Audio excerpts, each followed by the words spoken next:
है। ये तो बात रही इंडेक्स की, पर स्टॉक स्पेसिफिक व्यू और ट्रेडिंग के लिहाज से कहां पे आ रहे हैं हमारे एक्सपर्ट्स के आइडियाज, ये समझेंगे।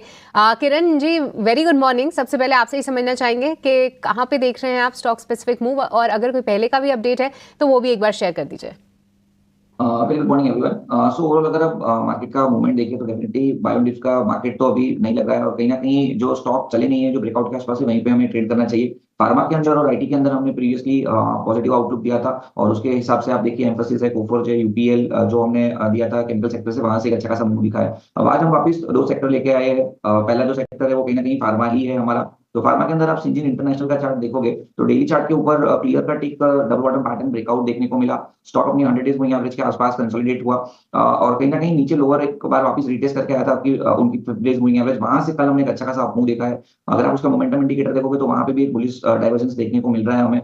डेफिनेटली वहां पे आप देखोगे तो ऊपर में कहीं ना कहीं 100 डेज 200 डेज मूविंग एवरेज का रेजिस्टेंस है, लेकिन ओवरऑल चार्ट पैटर्न काफी स्ट्रॉन्ग है। तो 709 के आसपास की क्लोजिंग है, हम लॉन्ग करके जाएंगे। शॉर्ट टर्म हमारा 725 का टारगेट है, and 699 as a stop loss हम मेंटेन करेंगे सिंजिन के अंदर। नेक्स्ट जो कॉल है वो यूपीएल है। यूपीएल डीपीजी को आई गेस याद होगा कि हम ऑलमोस्ट 500 रुपए से सजेस्ट करते आ रहे हैं, 570 का भाव है। यहाँ पे भी आप अगर देखोगे तो डेली चार्ट पे एक बड़ा सा राउंडिंग बॉटम पैटर्न ब्रेकआउट दिया है। काफी लंबे समय के बाद स्टॉक अपने जितने भी long term moving average like 100 200 के ऊपर सस्टेन हो रहा है, और काफी लंबे समय के बाद मोमेंटम इंडिकेटर भी बुलिश जोन के अंदर है। सो मल्टीपल रीजन है, एक बड़े डाउनफॉल के बाद का ये रिकवरी फेज चालू हुआ है, तो हमें लग रहा है कि ये और भी ऊपर जा सकता है। तो 570 के आसपास की क्लोजिंग है, हम लॉन्ग करके जाएंगे। शॉर्ट टर्म हम 590 का टारगेट दे रहे हैं, और 554 एज अ स्टॉप लॉस हम मेंटेन करेंगे।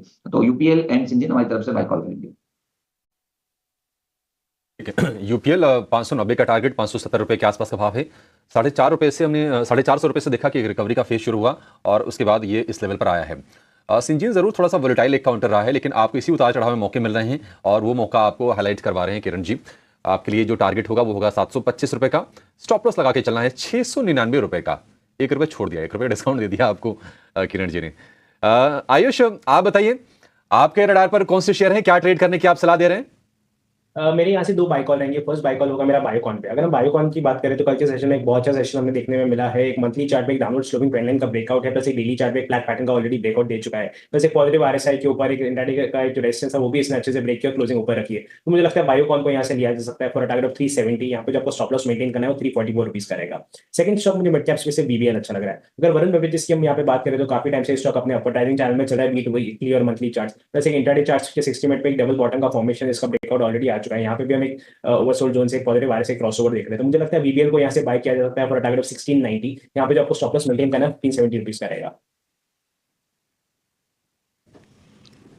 ठीक है सर, आपके दोनों शेयर्स हैं, और वरुण बेवरेजेस ध्यान रखने वाला शेयर इसलिए भी है क्योंकि इनके इस बार जो क्वार्टरली नंबर्स आएंगे ना वो बहुत शानदार आने के चांसेस हैं। आपको पता है कि जो लास्ट क्वार्टर गया वो गर्मी से भरपूर था, भरपूर। नॉर्थ ईस्ट वेस्ट साउथ जहाँ भी जाएंगे वहाँ पे आपको गर्मी भरपूर थी, उसका ही प्रोडक्ट है। एक और चीज़ आप नोटिस कर रहे होंगे, आयुष और किरण सर की दोनों की कंपनीज ऑलमोस्ट एक है बट नाम अलग अलग है। बायक और सिंजिन एक ही ग्रुप होल्ड है मोटा मोटी, और दोनों के दोनों बाय कॉल्स आई हुई हैं, और अमूमन आप चेक करोगे दोनों एक साथ भी चलते हैं।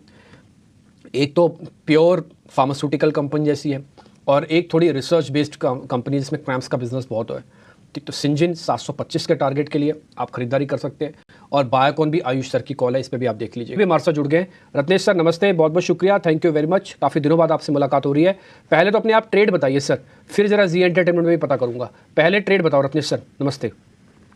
गुड मॉर्निंग डिम्पी जी, नमस्ते। आप याद नहीं करते इसलिए बहुत दिनों बाद मुलाकात हो रही लगता है ऐसा। फिर सभी दर्शकों को नमस्कार, गुड मॉर्निंग। अरे सर, हम तो बहुत याद करते हैं। अब हम तो आपको बहुत याद करते हैं। आपके बहुत सारे ट्रेड ऐसे होते हैं, मैं बार बार देख के बताता हूँ, अरे तो रत्नेश जी ने दिया हुआ है। कुछ होता है ना कि आदमी की पहचान हो जाती है उसके सौदों के साथ ही, तो वैसे वैसे कुछ कुछ आपको हम बहुत याद करते हैं सर, ऐसी बात नहीं है। प्लीज़ बताइए सर। तो मेरे दो स्टॉक रहेंगे, दोनों कैश मार्केट से रहेंगे। मुझे ऐसा लगता है कि थोड़ा सा कहीं ना कहीं इंडेक्स में या हेवीवेट थोड़ी में स्टॉक कंसोलिडेशन देखने को मिला, तो वापस से जो मोमेंटम आएगा वापस से वो कैश मार्केट या मिड कैप में आ सकता है। तो पहला जो रहेगा वो वेलेंट। वेलेंट में मुझे ऐसा लगता है काफी लंबे कंसोलिडेशन में अच्छा ब्रेकआउट की तैयारी दे रहा था। यहाँ पे 464 रुपए का स्टॉप लॉस लगा के 500 रुपए का टारगेट मुझे आते हुए दिखाई देते हैं। दूसरा एफले। एफले में काफी अच्छा एक ब्रेकआउट देखने को मिल रहा है। मुझे ऐसा लगता है कि इसको पोजिशनल भी लिया जा सकता है। तो यहाँ पे 1340 का स्टॉप लॉस लगा के 1420 के टारगेट आते हुए देख सकते हैं। ये आपका जो एफले वाला शेयर है ना, ये काफ़ी इंटरेस्टिंग है। ये एक्चुअली आईटी वगैरह इससे जुड़ा हुआ है, एआई वगैरह से, और मार्केट के अंदर अब खबर ये है कि अब इस तरह के शेयर्स की ना वापस से री रेटिंग हो सकती है, जैसे रेलवेज़ की हुई है। सरकार बनने के बाद फिर से रेलवेज काउंटर चले, उससे पहले भी चले हुए थे, फिर डिफेंस काउंटर चले। ऐसे ये शेयर्स भी वापस चल सकते हैं। कल का सेशन भी देखो आप 6% चला है, जबकि कल मिड कैप और स्मॉल कैप का इंडेक्स को बहुत अच्छे से नहीं चला हुआ था, लेकिन स्पेसिफिक थीम पकड़ पकड़ के काम होगा और आप इसके लिए बिल्कुल तैयार रखना। ये एफले इंडिया मेरे को आपका काफ़ी इंटरेस्टिंग शेयर लगा सर, 1420 का टारगेट है, इस पर ध्यान रखेंगे। रत्नेश सर, जब इतनी बात हुई है, छोटा सा ये बताओ, जी एंटरटेनमेंट F&O से बाहर हो रहा है, अब कैसे करें? चलो सौदे तो वो तो अकाउंटिंग प्रोसीजर है, उसको कैश वैश में कर लेंगे, फर्क पड़ता है F&O के बाहर होने से शेयर की मोमेंटम पे? अब शॉर्ट नहीं कर पाएगा कोई भी आदमी इसको। इसका मतलब ये है कि भाई तेजी से स्पीड भी चला सकता है ये, क्योंकि अब शॉर्टिंग की अपॉर्चुनिटी खत्म है, डिलीवरी लाओ तो शॉर्ट करोगे। नहीं बिल्कुल डिम्पी जी, तो एक थोड़ा सर्किट फिल्टर भी अब इसमें वो हो जाएगा कि डे का सर्किट फिल्टर भी इसमें फिक्स हो जाएगा। पर ओवरऑल देखें तो ऐसा कोई खास मुझे नहीं लगता है कि कोई बहुत बड़ी तेजी इसमें हमको देखने को मिलेगी इस न्यूज से या किसी भी कारण से। बस ये है कि बहुत ज्यादा मरा हुआ है तो बिल्कुल डेफिनेटली बहुत ज्यादा अंडर परफॉर्मिंग है, तो एक थोड़ा सा कुछ जिसको बोलते हैं टेक्निकल बाउंस, वो कभी कुछ आ जाए तो वो एक अलग उम्मीद है। तो बाकी मुझे ऐसी बहुत बड़ी तेजी की उम्मीद इसमें नहीं है, या ऐसा कोई बहुत बड़ा मूव इसमें अभी एक्सपेक्टेड नहीं है हाल फिलहाल में। ठीक है, तो बहुत बड़ा मूव जी एंटरटेनमेंट में फिलहाल एक्सपेक्ट ना करें, ऐसी राय आ रही है रत्नेश जी की तरफ। बोरा इस बीच हमारे साथ जुड़ चुके हैं, उनकी कॉल्स तब तक पता कर लेते हैं। कुछ नमस्ते, बहुत शुक्रिया समय देने के लिए सर। मार्केट पे एक जल्दी से आपका टेक और दूसरा आपके आज के trade. Dimpy, a very good morning to you and a very good morning to everyone on the panel. Well, देखिए हम होप एंड एक्सपेक्ट कर सकते हैं कि मार्केट यहाँ से थोड़ा सा पुल बैक दें, बट मार्केट किसी तरह के मूड में है नहीं पुल बैक देने के। बट मुझे अभी भी लग रहा है कि यहाँ से जो रिस्क रिवॉर्ड रेशियो है ये लॉन्ग के लिए बहुत ज्यादा फेवरेबल नहीं है, लेकिन stay with the trend. Intraday basis पे जो आपको प्रॉफिट्स मिले हैं वो आप लेके कवर करते चलिए, हो सकता है कि आगे चल के थोड़ा सा कंसोलिडेशन मार्केट में देखने मिले, शायद पुल बैक भी आ जाए। तो how we are playing this is we are going by the day. Nifty में ये व्यू रहेगा। ऊपर की तरफ अगर हम रेजिस्टेंस की बात करें तो 24,200 तक एक रेजिस्टेंस बनता है, हमें लग रहा है 24,000 जो है वो टेस्ट होगा, थोड़ा सा मार्केट उसके ऊपर जाने का अटेम्प्ट भी कर सकता है। अब जहां तक बैंक निफ्टी की बात है, यहाँ पे जो मोमेंटम है ये बहुत क्लियर है, हमें लग रहा है 53,400 53,800 के लेवल जो है ये टेस्ट होने चाहिए before it takes any kind of meaningful pause. तो लॉन्ग पोजीशन अगर आप चाहते हो तो Bank Nifty is still preferred over Nifty. अब जो स्टॉक स्पेसिफिक एक्शन है, F&O और कैश दोनों ही सेगमेंट्स हैं। पिडीलाइट में हमें एक अच्छी रिकवरी का अच्छा टर्न अराउंड देखने मिल रहा है, कुछ सेटअप है जो हम ट्रैक करते हैं, जिसके चलते ऐसा लग रहा है कि यहाँ से जो फ्रेश ब्रेकआउट है इसके लिए पिडीलाइट रेडी हो रहा है। हो सकता है एक्सपायरी के चलते आज थोड़ा सा दबा हुआ एक्शन देखने मिले आपको, but overall setup positive turn हुआ है। तो 3250 3325 के नियर टर्म टारगेट्स रहेंगे, 3100 का स्टॉप लॉस रहेगा। कैश में CMS इन्फो, इस स्टॉक में भी हमने एक अच्छा रिवाइवल देखा है, एक बार फिर 20 डे मूविंग एवरेज से स्टॉक ने एक रिबाउंड अटेम्प्ट किया है और जो रीसेंट हाई से उनको टेस्ट करके क्रॉस करने की तैयारी है।